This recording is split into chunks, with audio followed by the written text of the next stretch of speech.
Bienal Internacional de Arte Contemporáneo de América del Sur. Sur Global. Cuarto encuentro. Ahora, Diálogo 1. Guillermo Cuitca, Argentina, artista. Graciela Esperanza, Argentina, ensayista.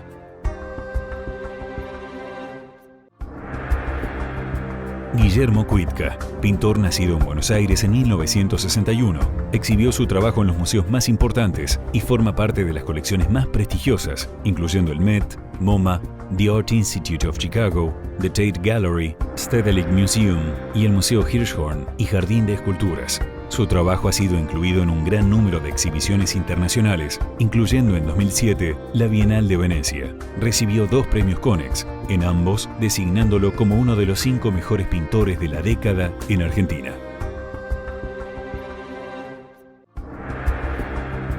Graciela Esperanza es crítica, narradora y guionista de cine, doctora en letras por la Universidad de Buenos Aires, donde enseña literatura argentina y profesora del programa de artistas de la Universidad de Itela. Entre otros libros, ha publicado Guillermo Cuitca, obras 1982-1998, Fuera de Campo, Literatura y Arte Argentinos después de Duchamp y Atlas Portátil de América Latina, finalista del Premio Anagrama de Ensayo. Desde 2003 dirige junto a Marcelo Cohen la revista Otra Parte y el sitio de reseñas críticas Otra Parte Semanal. Bueno, buenas tardes a todos. En principio quería agradecer la invitación porque si bien hace más de 20 años que conversamos con Guillermo desde que nos encontramos para el documental de Alberto Fischerman, El joven Cuitca, y poco menos de 20 años desde ese libro de conversaciones en el 98. En los últimos años hemos conversado mucho en público y en privado, pero en los últimos años y sobre la obra reciente de Guillermo no hemos conversado tanto, de modo que las preguntas serán con genuina curiosidad de mi parte y estoy un poco como en el 98, porque en ese momento, como muchos de nosotros, yo había visto solo la mayor parte de la obra en reproducciones y solo vi las obras en directo mucho después. Y ese libro fue por eso una suerte de retrospectiva antes de la retrospectiva. Y ahora, muy a mi pesar, tampoco he visto alguna de las últimas muestras de Guillermo, salvo en reproducciones y salvo algunas obras en el estudio de Guillermo. Así que es una buena ocasión para conversar. Me sorprendió mucho en ese momento, en el 94 ya, un artista tan joven que tuviera ya un mundo propio, y me sorprendió más todavía que ese artista tan joven pudiera ir renovando su obra con diálogos con otras disciplinas, sin apartarse prácticamente de la pintura, y 20 años más tarde eso me sigue sorprendiendo. Me parece que un artista que consigue ampliar su mundo, renovarse, enfrentarse al riesgo de renovarse, es un gran artista, así que es una gran alegría volver a conversar con Guillermo. Bueno, muchas gracias. Gracias por la invitación también, y a vos, Graciela, por mantener el interés en mi trabajo y en conversar conmigo.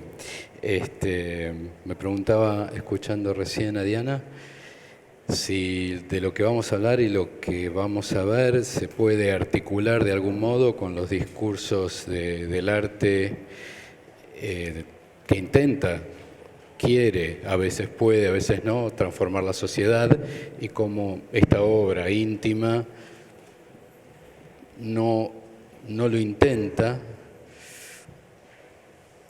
Puedo decir, audazmente no lo quiere, y quizás hay pero eso no quiere decir que en el deseo de de todo artista no subyazca un deseo de transformación, digo, más allá de lo que signifique mi obra en el contexto en que la muestro. Me parece que es Diana habló de un paréntesis y sí, creo que es un paréntesis evidente. Y bueno, comencemos. Bueno, Sí. el tiempo es un poco breve, me olvidé que tenía que cronometrarlo un poco.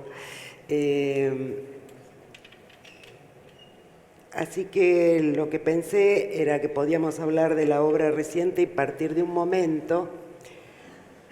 Esto es así, ¿verdad?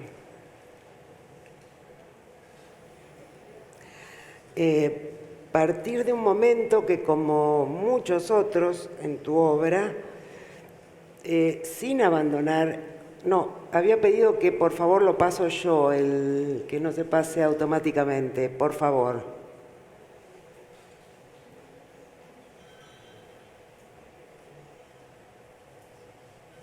A ver, ¿podemos volver atrás? Permiso, a ver.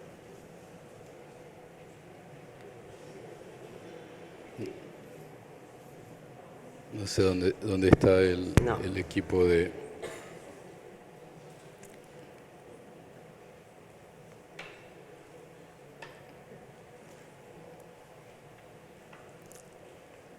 Por favor, ponerlo en el modo manual de pasar las imágenes. A ver ahora. Bien, parece que se quedó. Decía que este momento, que es alrededor de 2005 o 2006, que derivó en esas obras que quizás muchos de ustedes recuerden, que son las que presentaste en la Bienal de Venecia, donde apareció esos motivos cubistas o cubistoides, como lo llamás vos, una suerte de ecos de Picasso, de Braque, de Fontana, pero también de Lam, de Lito, en fin, cada uno podrá encontrar los ecos en esas imágenes. En general, pinturas all over y que tienen como una impronta de improvisación y de musicalidad o de ritmo en el avance, digo pensándola con el resto de tus obras, en los que ya, a diferencia de tu obra anterior, no hay un material concreto de referencia como las plantas de teatro, como los mapas, las hojas de ruta, y sin embargo está toda esta gran referencia de la pintura como un destilado, como una memoria involuntaria de la pintura moderna. Y me acuerdo muy bien ese momento, hace bastantes años ya, el vértigo y el entusiasmo de haber como encontrado otro camino y haber recuperado, como, si no recuerdo mal, eso es lo que decías, como cierta libertad en la pintura y cierto entusiasmo de volver a pintar. ¿Es más o menos así? Sí, es bastante así. Creo que los años previos a esta obra yo me había mantenido un poco al margen de la pintura. Gracias. Hola. Y supongo que un poco por cansancio, hartazgo, bueno, por esas cosas que nos hacen cambiar de ruta justamente, mi obra empezó a transitar un lugar desconocido para mí, aunque aunque las obras remitían a un lenguaje previamente constituido. Yo creo que yo siempre me resisto a hablar de cubismo y uso el término cubistoide, que ni siquiera sé si existe, pero creo que todos podemos entenderlo. Es un poco es simplemente un lenguaje en el cual me sentí fluido, me sentí que lo podía evitar, que podía usar ese lenguaje para mi obra. Y como vos decías, hubo una gran alivio en volver a retomar las pinturas desde un lugar muy intuitivo, musicales en el sentido en que probablemente trabajé muchas de estas obras como si tuviera una música en la cabeza y la iba como conduciendo, dirigiendo y teniendo un ojo puesto en el ritmo, en algunas nociones musicales de tonalidad, ritmo, muy básicas, pero sin duda que eran muy útiles para el trabajo.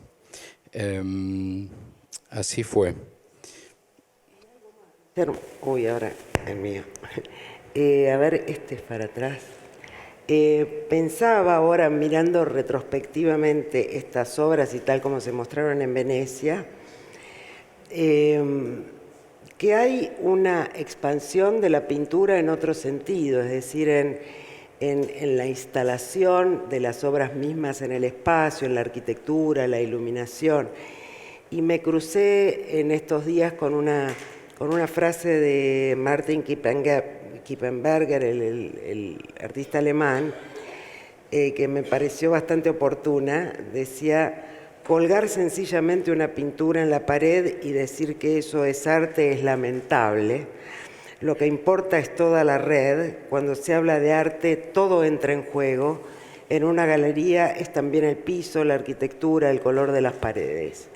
¿Eso es así también para vos? ¿Ahora más que antes? ¿O? Sí, siempre fue un poco así. Me parece que para todos es un poco así. Qué sé yo, con el tiempo probablemente en estos minutos hablemos de algo que me llevó de estas pinturas que tuvo consecuencias en el espacio y de algún modo en la idea de tratar de hacer una pintura lo más inmersiva posible. Existe esa, sí, con la idea de que uno queda atrapado dentro de la obra, pero es más una expresión de deseo. Yo creo que en obras de pequeño formato, de gran formato, si bien hay una evidencia en cuando un artista toma en cuenta todos los detalles que circundan el espacio en donde está exhibida una pintura, en este caso, a cuando no los toma en cuenta, igual preexiste siempre un deseo, me parece innato en la obra, de querer abarcarlo todo. Yo ahora estoy trabajando en obras muy chiquitas, así de chiquitas, y no espero otra cosa. Tampoco me parece que la frase que leíste se resuelva en algún tipo de decoración. Entonces, en todo caso es un problema que sigue sonando cada vez que una pintura se hace presente en un lugar, ¿no? Como un problema, no como algo que ya está dado por hecho, ¿no? Bueno, si llegamos vamos a hablar en algún momento de los diarios, y quizás los diarios también responden a esto, ¿no? De que todo entre. Es una forma de resolver esa pregunta, pero no me quiero anticipar. Decía que este nuevo lenguaje fue entrando en diálogo con tu propio vocabulario, aquí, por ejemplo, con las hojas de ruta, y que en este caso componen una suerte de topografía, topología, no sé cómo llamarlo, en el sentido de que puede transformarse continuamente. Y también desde entonces otras series tuyas se fueron transformando, los collages, las plantas de teatros, algunas llegaron inclusive al telón del Teatro Colón. Pero en el recorrido que yo quería hacer hoy, breve, quería seguir esa línea peculiar de expansión, aparentemente de las 2 dimensiones a las 3 dimensiones, que si no me equivoco empezó en tu estudio. Y me parece que acá podríamos inclusive, si querés, hablar de esa paradoja que está muy presente en tu obra. Basta pensar en los colchones que todos conocen, las camitas. Es que la pintura parece salir del plano y cobrar nuevas dimensiones muy claramente, por ejemplo en el estudio, pero en términos literales nunca sale del plano. No, en términos literales estoy un poco atrapado con la pintura. Lo que pasó acá, era mi estudio, ahora era una parte de mi estudio, que era mi estudio, ahora es una parte de mi estudio que no puedo usar más como estudio. Y empecé pintando una esquina del cuarto ese donde trabajaba, de un modo muy intuitivo y sin grandes expectativas. Me encontré pintando la pared. A mí generalmente me gusta pintar en superficies rígidas, o la tela en la pared, o madera, etcétera, etcétera. Y por supuesto fue digamos, empecé haciendo como una serie de trazos y eso fue de un modo viral, ocupando todo el espacio.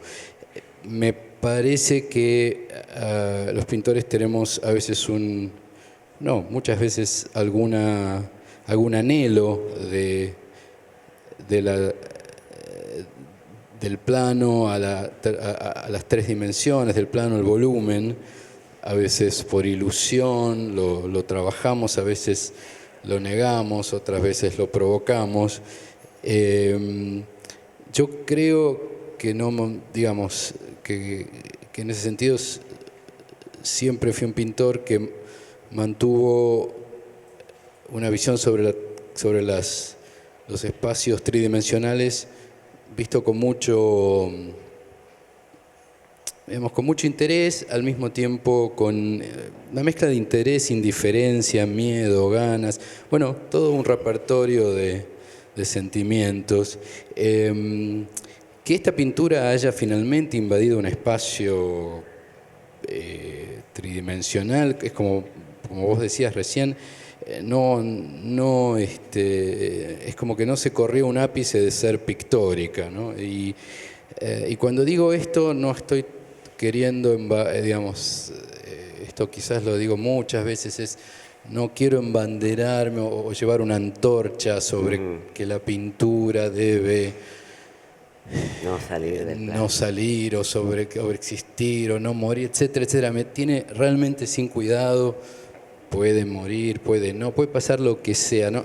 Realmente no soy yo quien se siente a cargo de llevar en sus espaldas una tradición. Si bien estas obras le deben mucho a muchas tradiciones, pero quiero decir que el hecho de que sea puramente pictórica y al mismo tiempo un espacio volumétrico no está en relación a sostener una tradición pictórica, cueste lo que cueste, ¿no? Bueno, y en una expansión transatlántica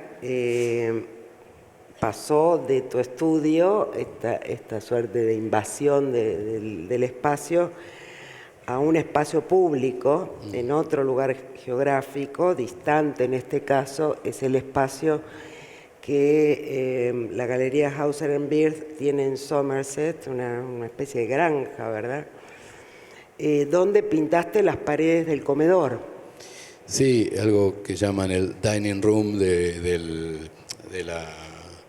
la granja en realidad. Es una granja del siglo XVI. Yo me instalé en Somerset un tiempo a trabajar estos murales y esta obra es un poco más grande que la de mi estudio y es más compacta al mismo tiempo porque el espacio en su totalidad está intervenido. Tengo que aclarar que cuando digo en su totalidad está intervenido no me refiero a, quizás la imagen anterior es interesante, No. a usar ¿Está? sí, a usar camuflaje o a es decir, o hacerme cargo de los objetos existentes, en este caso calefacción, caños, vigas, ventanas, etcétera, etcétera. Hice algunos intentos de camuflaje con algunos pequeños artefactos o digamos, tableros de electricidad que había y quedaba espantoso. No solamente quedaba feo, sino que además se veía mucho más, el intento de ocultarlo los hacía muy evidentes, mientras que el haber pasado por ellos, digamos, de algún modo, simplemente como si me dictaran, bueno, hasta acá está digamos, tu espacio, convivían con muchísima naturalidad, ¿no? Guillermo, ¿y esto lo llegaste a pensar ya pasando de tu estudio a este lugar más público como una especie de incursión en el muralismo? Sí, es curioso ¿O no? que haga hincapié en eso, porque cuando dije murales, dije, estoy diciendo murales. Sí, creo que sí. Digo, en términos técnicos incluso. En términos técnicos, en realidad lo que sí sabía que quería apartarme de cualquier idea del fresco. Digamos, la técnica del fresco incorpora de algún modo la calidad y la textura de la pared como parte de digamos, de la imagen. En este caso traté las paredes como si fueran una superficie pictórica nata, o sea que tienen una preparación de gesso, están de algún modo... Y cuando uno ve de cerca la pintura, tiene una vigencia, digamos, tiene el volumen y los brillos de una pintura en tela o en tabla.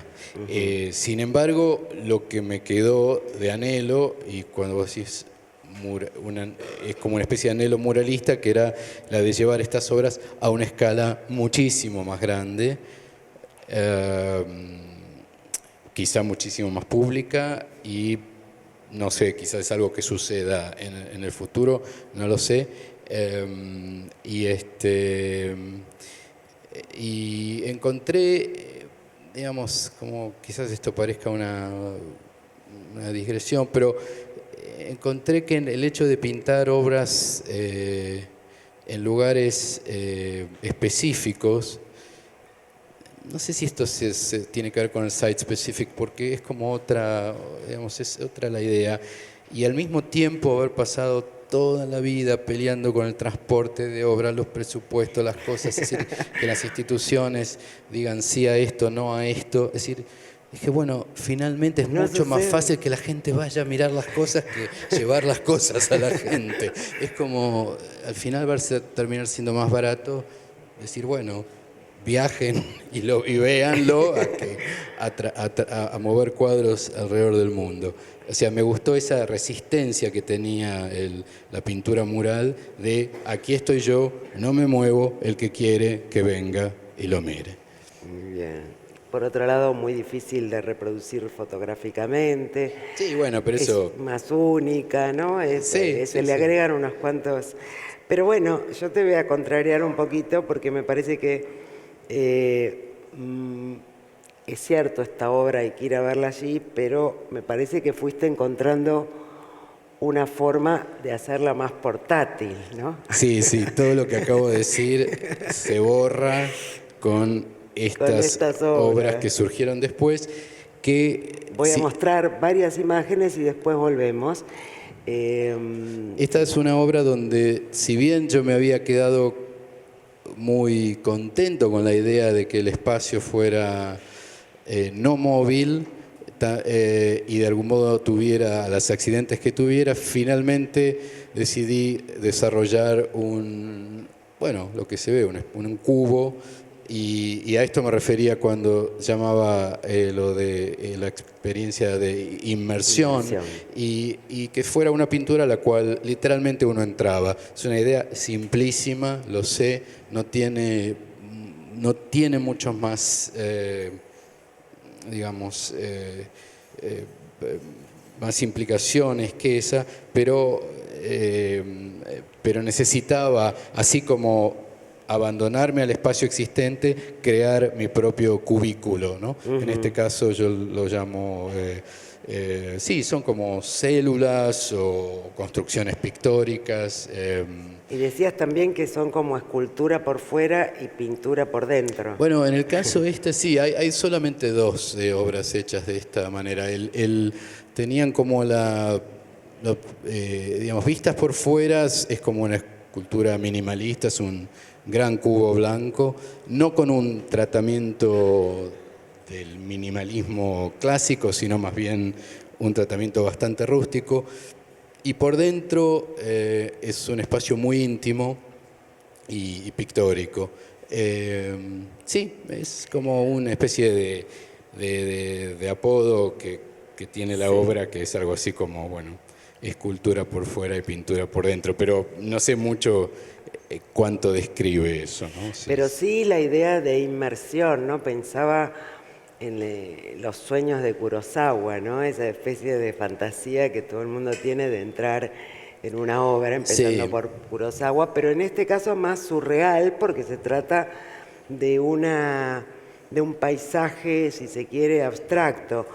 Y esta obra sí la vi, porque ahora Guillermo la tiene instalada en su casa, sí. y produce un efecto óptico bastante particular, ¿no? Bueno, ahora, del modo que está instalado, sí, porque es realmente en una institución, una galería, las dimensiones son más o menos amigables. En mi casa es como haber traído un elefante blanco y hay, cuando entras en mi casa, una especie de volumen absolutamente desproporcionado, y me parece que tiene que ver un poco con eso. Pero quizás en el futuro, cuando esta obra se vuelva a mostrar, vuelva a como a encapsular la cápsula o trabajar con este doble encapsulamiento, teniendo en cuenta que la experiencia de ver la obra ahora en un espacio tan compacto sí son quizás más interesante que cuando la mostré por primera vez. Pero por dentro tiene un efecto óptico particular, ¿no? Que se borran las aristas. Ah, sí, eso fue rarísimo cuando estaba haciendo, creo que si pones la imagen anterior Sí, se ve, a ver. cuando estaba haciendo, no, esta. Ahí se ve, creo.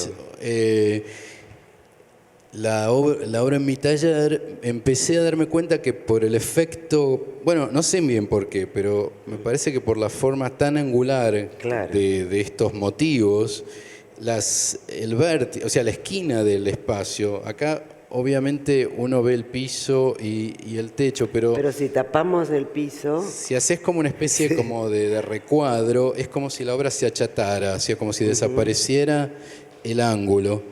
Pensé que era una especie de ironía, que yo estaba buscando 3 dimensiones y la obra me volvía al plano.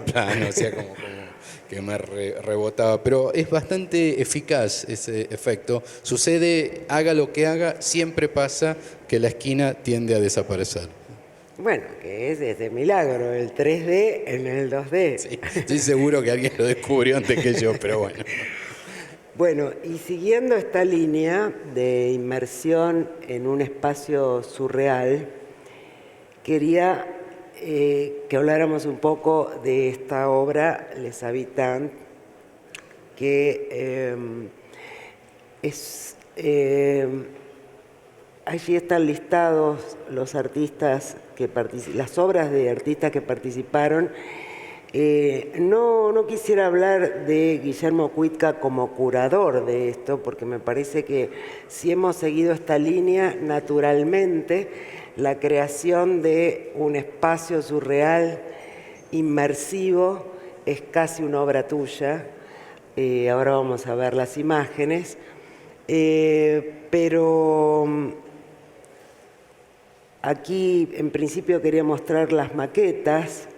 ¿Lo pensaste así, como una obra también inmersiva para ver esas obras, las obras, después conversamos por qué estas obras, pero para ver esas obras en un espacio creado por vos? Sí, básicamente era una experiencia absolutamente, sí, que tenía que ser envolvente. Creo que tengo que sí decirte cómo fue que actué como curador y por qué la muestra no dice curada por, sino dice una idea de. Para sus 30 años, una de las celebraciones que hizo la Fundación Cartier fue invitar a un artista, en este caso a mí, para elegir dentro de su colección algunas obras y digamos, algo que han hecho muchas instituciones, digamos, la mirada del artista sobre una colección. Yo quise llevar eso mucho más allá de la propuesta de la Fundación, que por otro lado ya implicaba una visión más allá, y también más allá de la propia colección. Acá, Voy de a ir hecho, mostrando las imágenes así. quizá nos podemos detener aquí, porque el punto de partida fue una obra que yo había visto en, no sé en qué año, me parece si 2006 o 2005. De la muestra de David Lynch. De una muestra que hizo David Lynch. 2006, creo. Por ahí. Sí. Y casualmente, en algún momento David Lynch hizo una especie de movimiento también de 2D a 3D, partiendo de un pequeño dibujo que había hecho, un dibujo muy anodino, de un living room con 2 sillones, y él lo llevó a una especie de instalación corpórea. A mí la muestra me había provocado bastante desconcierto, no me había gustado particularmente. David Lynch tiene una muy fuerte apuesta a la pintura fea, es algo que él dice, no es mi opinión sobre su obra, pero de algún modo no me sentía identificado y algunas cosas, por supuesto, me habían gustado, más allá de ser alguien que admiro como cineasta, por supuesto. Pero esta instalación en particular me había resultado casi molesta, casi como diciendo, ¿cómo puede haber algo tan feo? Y lo feo tiene una potencia importante. A mí me gustan las cosas feas también, creo. No que mi obra sea fea, pero tengo un cierto encanto, creo que tienen encanto en sí mismo. Y no pude resistir la tentación de revisitar con mi obra la obra que había hecho David Lynch en su propia muestra. Así que ese fue un modo como de anclaje entre mi propuesta y lo que terminó siendo, que es esta obra, que incluye esta especie como de motivos pictóricos similares al lenguaje que yo estaba manejando en las pinturas que vieron antes. Acá, trabajada por un equipo de pintores. Esta es una obra inmensa que no pinté yo, las otras sí, está hecho centímetro a centímetro por mí. Acá yo dejé paneles de ejemplo y lo fueron articulando. La idea era salirse completamente de la idea del wallpaper y que los motivos no se repitieran ni hubiera un pattern que continuara, sino que fuera una creación que estuviera que fuera cada vez diferente. De la instalación original de David Lynch mantuve sus 2 sillones y la alfombra, y algo de la configuración del espacio. A eso le sumamos la participación de Patti Smith, que también era una artista en la que se había relacionado mucho con la Fundación Cartier, y sobre el sillón que ustedes ven ahí se corría una grabación que había hecho Patti Smith sobre un texto de un antílope que llegaba a una ciudad y juzgaba muy duramente a la gente. Después Patti hizo una nueva grabación para que usáramos una vez instalada la obra.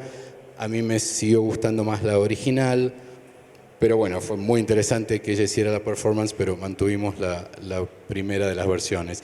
Si volvés un paso más atrás o 2, vamos a ver que en un costado de la pared, acá aparece una pintura, que es una pintura de Lynch. La idea en toda esta muestra era incluir artistas vivos y no, y con los artistas vivos yo quería algún tipo como de ida y vuelta. con lo cual en este caso la pintura de David Lynch fue hecha sobre un fondo que yo le proveí a él, con lo cual quedó como esa especie como de intersección. De empate, sí, de interacción entre el fondo y la pared. Casi una ilusión como si la pintura no tuviera fondo.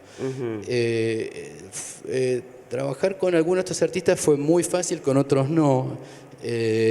Con David Lynch en algún punto fue muy dulce, pero su dulzura se expresó de un modo interesante. Me dijo, tú arruinaste mi obra, yo voy a arruinar la tuya. Y yo creo que ese fue el comienzo de un diálogo. Sí, me parece que dijimos, ok. Vos le dijiste, a mí la tuya me parece horrible y la voy a mejorar. No, dije, bueno, acá tenemos un comienzo. Y con cada uno de los artistas hubo un momento que a veces se dio en términos estos que cuento porque me parecen muy interesantes y otros, en el caso de Patti Smith, refotografiando obras de la muestra, etcétera, etcétera. En el caso de Villa Selmins, que es una artista que yo admiro mucho y que quería que hubiera obra de ella, su colaboración fue un poco más discreta, sin embargo, es muy difícil contar con obras, digamos, juntar constelaciones de ella, al menos en una ocasión como esta, y ella participó activamente en dejando que sean obras de su estudio las que vinieran a la muestra. La presencia de Tarsila do Amaral y de Francis Bacon desde ya no se justificaba para nada desde el punto de vista de la colección Cartier, que no tiene ni Tarsilas ni Bacon.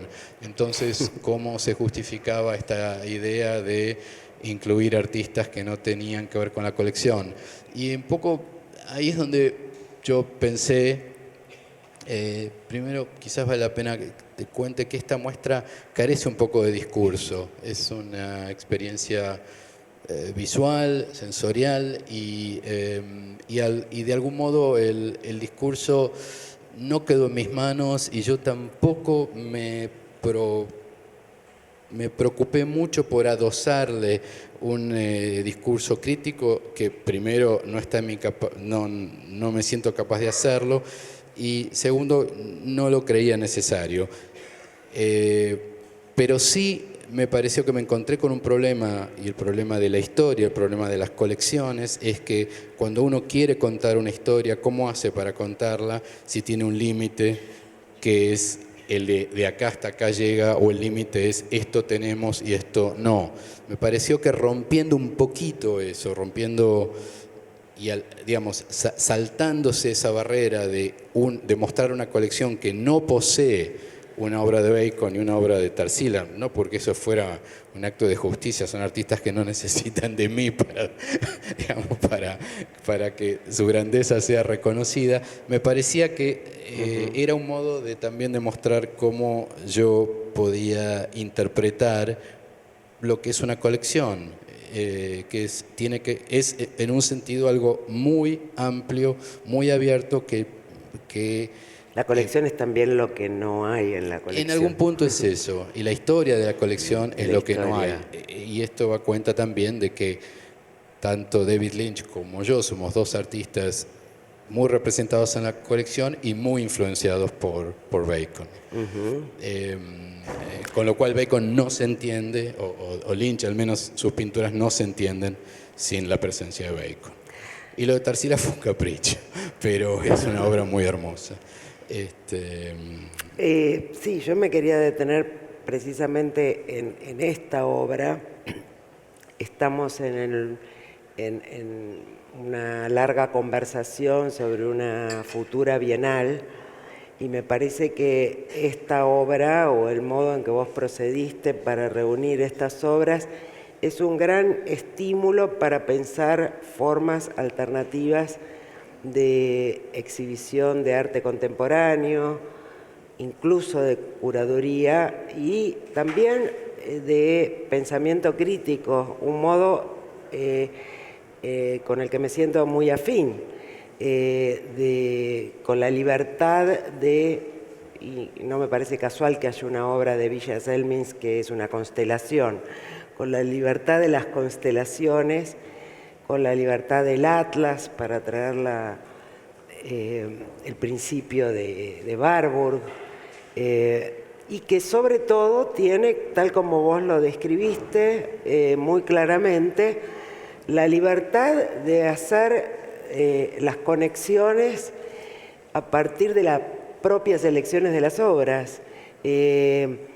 Y algo que me interesa particularmente subrayar, que es sin ningún tipo de miramientos de tradiciones, fronteras culturales, geográficas, etc. Como dijo Borges, nuestra tradición es todo el universo. Y entonces Bacon puede estar en la tradición de David Lynch o en la tuya. Y por azar no estar en la Fundación Cartier, y está muy bien que lo traigas.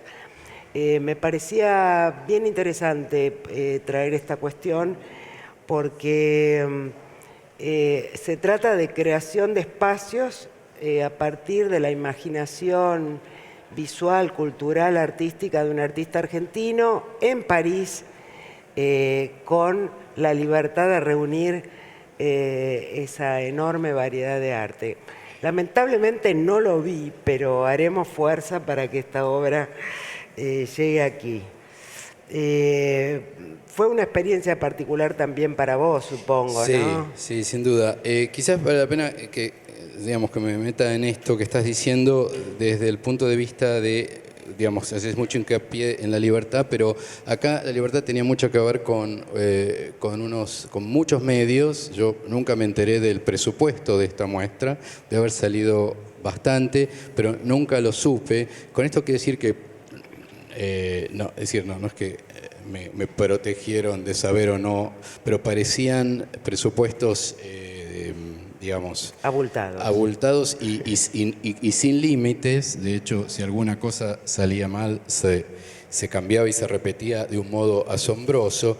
Quiero decir, obviamente todos sabemos que la capacidad de producir en exhibiciones complejas es fundamental, y también es fundamental en este caso un equipo técnico que fue absolutamente esencial para que la muestra funcionara bien, que incluía desde la gente que hacía iluminación, sonido, pintura de pared, impresión gráfica a escalas gigantes, trabajo con madera, con cueros, bueno, tenía innumerable cantidad de detalles. Algunas preocupaciones, muebles, también diseñé estas especies de cheslong. Algunas de las experiencias que tuve como artista en grandes bienales o muestras globales siempre fueron atravesadas por problemas técnicos, y siendo yo un artista cuya obra no produce en particular problemas técnicos muy grandes, sino una buena iluminación y alguna que otra cosa más, y que no le entre un rayo de... En fin, detalles como eso, pero ya que estamos en un contexto en el cual se conversa o quizás se discuta las posibilidades de una bienal futura, quiero quizás dejar el testimonio de que es muy importante que, así como paralelamente a al tratamiento de estas problemáticas, se esté creando cuerpos técnicos y se estén, digamos, no porque no los haya, pero quiero decir, como que también para haya, una bienal, que son muy específicos, ¿verdad? Sí, que haya como, digamos, como también la creación de una buena base de técnica para manejar las complejidades que traen digamos, cada artista o cada grupo de artistas a una muestra de estas características. Yo siempre me recuerdo a mí mismo parado, y no solo a mí, sino a otros artistas más jóvenes, más viejos que yo, más conocidos, menos, todos diciendo: estoy acá esperando que venga el tipo del tal lado, estoy acá porque todavía...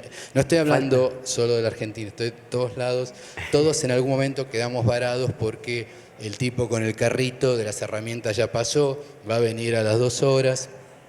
Digamos, los que hagan la Bienal tengan en cuenta que son muy importantes los ganchitos, las herramientas, las luces, lo técnico, súper importante, más de lo que imaginan.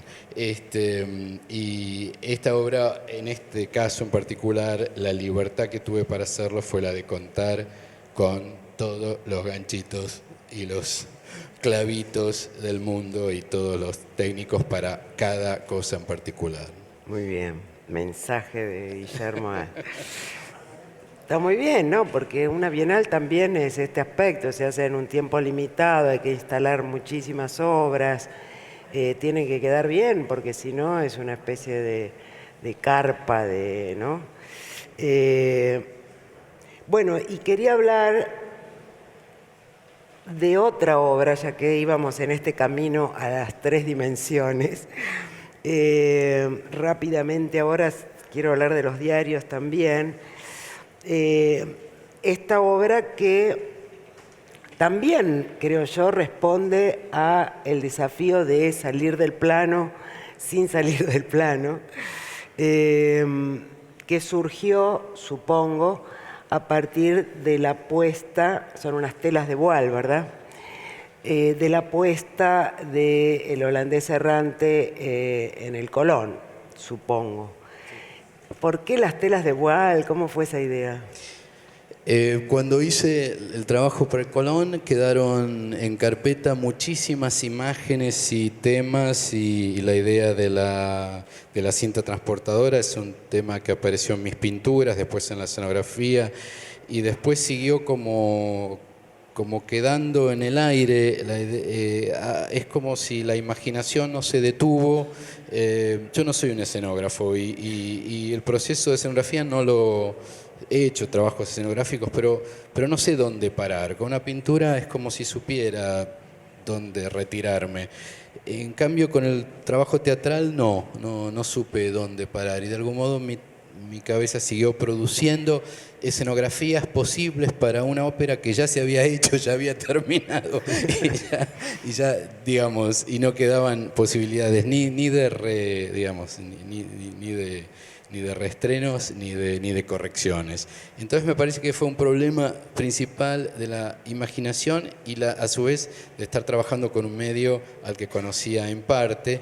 Entonces todo ese material de algún modo se siguió acumulando hasta que dio paso muchos años después, porque esta es una muestra de 2010. Esto es en Zúrich, ¿no? En Zúrich, y el holandés fue en el Colón en 2003, así que no es que durante esos años hice solo eso, pero después, bueno, por X motivos yo quería hacer que la galería fuera realmente fantasmal, que no hubiera nada, que por supuesto que hubiera algo, pero que uno sintiera la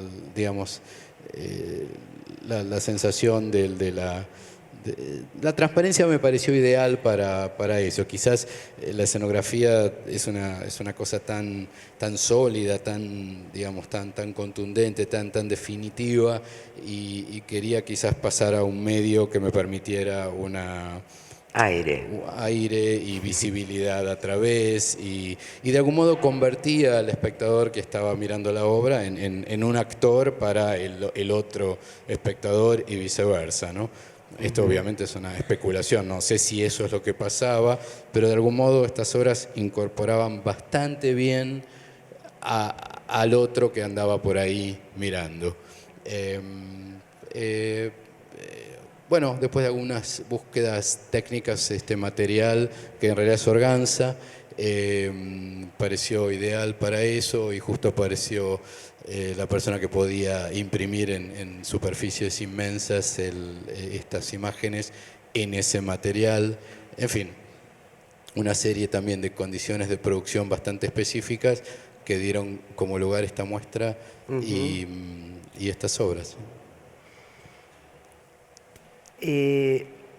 Vamos a hacer un paso rápido antes de terminar por los diarios, una serie por la cual tengo confesa debilidad.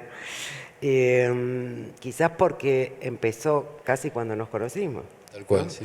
Y lleva ya 20 años. Empezó en el 94, 20 y pico. 22. Sí.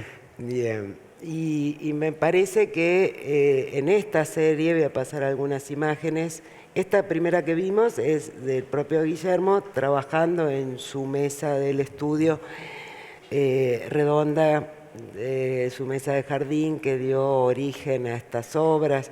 Supongo que muchos de ustedes ya conocen la génesis de esta serie, de telas que van quedando en el estudio, rechazadas, y que pasaron a cubrir esa mesa para que no se cayeran los lápices por los agujeros de la mesa, y donde empezó a surgir, esto dicho muy rápidamente, esta serie de diarios que reúnen anotaciones, pruebas de color, y que en estos 20 años han, como ven, han integrado de otra manera la obra de Guillermo y han tenido sus propias transformaciones. Acá hay algunos detalles de las anotaciones, estas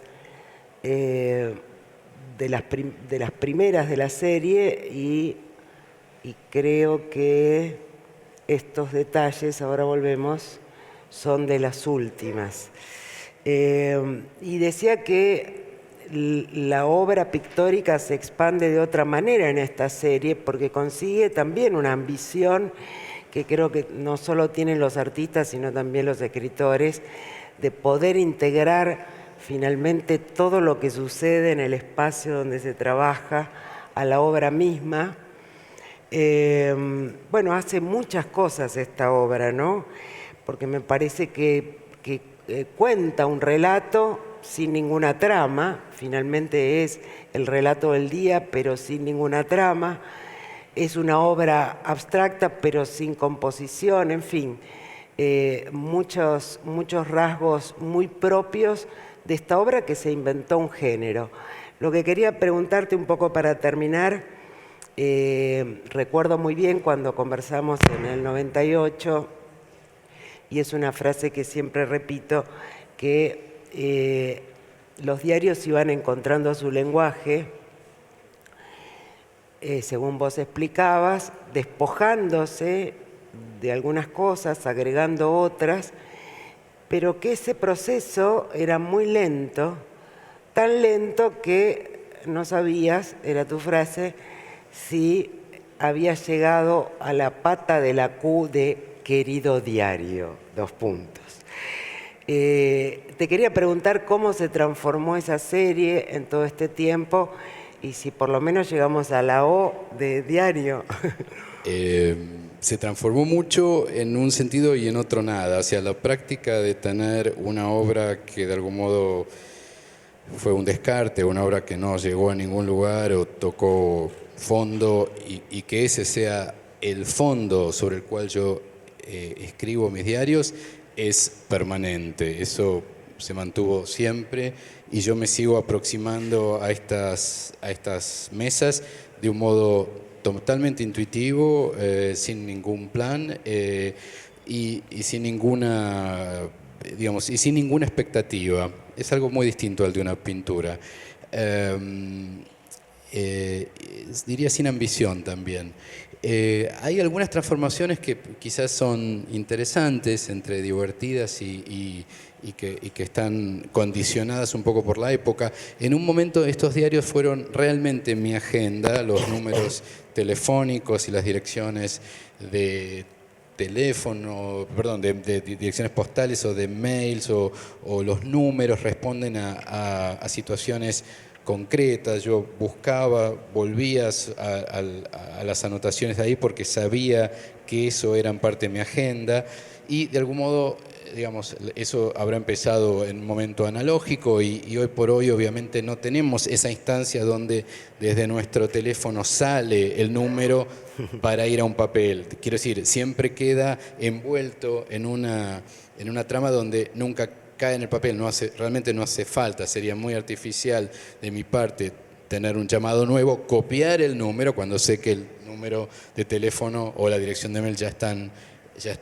de algún modo guardadas. Entonces pienso que eso dio lugar a que los diarios de los últimos quizás 10, digamos, 12 años tengan menos escritura y más garabato, en algún punto sean más abstractos. Igual sigo cada tanto escribiendo títulos o listas de títulos, que es un tema que siempre me queda, como es algo en lo que hasta que no lo veo escrito o hasta que no lo escribo con mi mano no lo asimilo, no lo entiendo, pero la parte del diario que era agenda y que era información fue de algún modo retrocediendo a este mundo puramente abstracto y de naderías, de cosas que son nada, ruidos, cosas que están en el aire.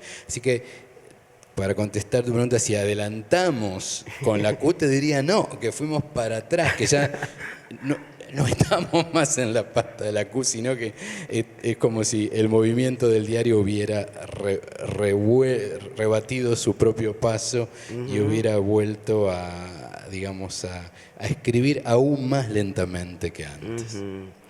Sí, lo que pensaba es, hay una gran discusión sobre cómo la era digital ha afectado al arte y sobre todo al arte mainstream, porque sabemos que hay arte digital, pero realmente esto que transformó nuestras vidas, desde los teléfonos a las computadoras, cómo afectó.